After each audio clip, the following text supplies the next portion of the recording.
नमस्कार। आप देख रहे हैं जनहित बुंदेलखंड।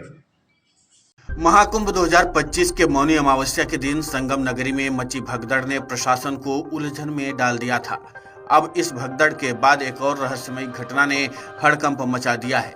कई दिनों से प्रयागराज के पार्किंग स्थलों पर लावारिस खड़ी लग्जरी गाड़ियों ने सुरक्षा एजेंसियों और प्रशासन की नींद उड़ा दी है। इन गाड़ियों के बारे में कोई जानकारी नहीं मिल पा रही है और अब ये सवाल उठने लगे कि क्या ये गाड़ियां भगदड़ में शामिल किसी समूह से संबंधित हो सकती हैं या इनका कोई और आपराधिक संबंध है।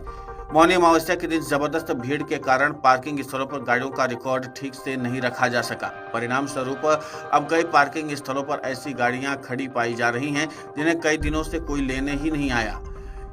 इन गाड़ियों में ज्यादातर लग्जरी वाहन हैं जो महाराष्ट्र, बिहार और गुजरात के साथ साथ मध्य प्रदेश से संबंधित हैं।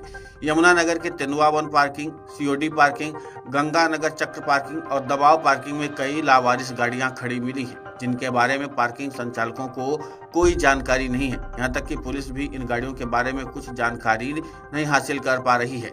उमाकांत यादव, एक पार्किंग संचालक, ने बताया कि उनके यहाँ भी एक सफेद रंग की कार पिछले कई दिनों से खड़ी हुई है जिसका कोई मालिक नहीं आया है। लावारिस गाड़ियों की बढ़ती संख्या को देखते हुए प्रशासन ने इस मामले को गंभीरता से समझते हुए जांच शुरू कर दी है।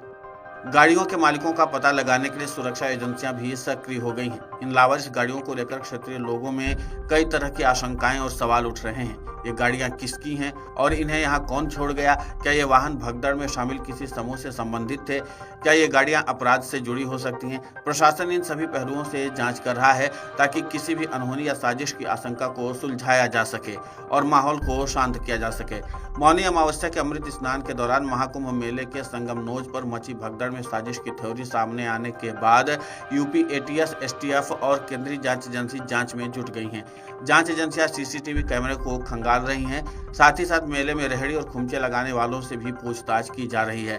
दरअसल महाकुंभ भगदड़ के घायलों और प्रत्यक्षदर्शियों का कहना है कि एक युवाओं का समूह लगातार पीछे से धक्का मार रहा था जिसकी वजह से हादसा हुआ है। इसके बाद अब एटीएस और एसटीएफ इस ग्रुप की तलाश कर रही हैं।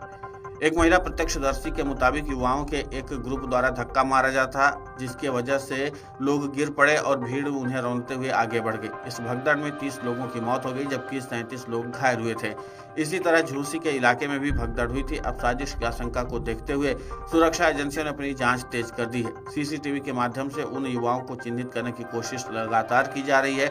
बता दें कि मुख्यमंत्री योगी आदित्यनाथ ने भगदड़ की जांच के लिए 3 सदस्यीय न्यायिक आयोग का भी गठन किया है।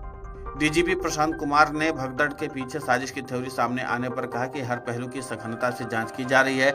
तमाम सीसीटीवी फुटेज खंगाले जा रहे हैं। भगदड़ की सच्चाई सामने जल्द ही आ जाएगी। फिलहाल हमारी प्राथमिकता बाकी बचे स्नान पर्वों को कुशलता से पूरा करवाने की है। इसके लिए पूरी तैयारी हुई है। बता दें कि एसटीएफ चीफ अमिताभ यश भी कुंभ मेला क्षेत्र में ही कैंप कर रहे हैं। खैर यूपी एटीएस और एसटीएफ की टीम लगातार साजिश के एंगल से जांच कर रही हैं और लगातार एक सीसीटीवी कैमरे को खंगाला जा रहा है ताकि असलियत का पता लगाया जा सके। अब ऐसे में देखना दिलचस्प होगा कि यूपी एसटीएफ और एटीएस के हाथ आखिर क्या लगता है। क्या उन संदिग्धों के बारे में पता चल पाएगा जिनकी फोटो को लेकर पुलिस की टीम जांच में लगी हुई है। जाहिर सी बात है कि यूपी एसटीएफ हो या एटीएस, हर के लिए चुनौती ये है कि इस साजिश के एंगल से अगर जांच की जा रही है इसमें कुछ न कुछ तो सबूत होने चाहिए और इसीलिए लगातार प्रशासनिक अमला इस पर काम कर रहा है। अब ये देखना महत्वपूर्ण होगा कि जिस तरीके से प्रशासनिक अमला लगातार सक्रिय दिखाई दे रहा है उसमें क्या उसको कुछ मिलता है, क्योंकि साजिश के एंगल से जब बात की जा रही है और जैसे कुछ प्रत्यक्षदर्शियों की तरफ से दावा किया जा रहा है कि इसमें कुछ युवा शामिल थे जो लगातार पीछे से भीड़ को धक्का दे रहे थे, तो जाहिर सी बात है कि अब जांच एजेंसियों के लिए भी माथापच्ची का समय आ चुका है कि उन युवाओं का भी सीसीटीवी फुटेज में वीडियो निकाला जाए कि आखिर वो लोग कौन थे और कहां से थे। लेकिन इसी के साथ प्रशासन के लिए एक बड़ी चुनौती ये है कि ये जो लग्जरी गाड़ियां खड़ी हैं ये आखिर किसकी हैं और इनका क्या संबंध है। कोई आपराधिक घटना में शामिल लोग तो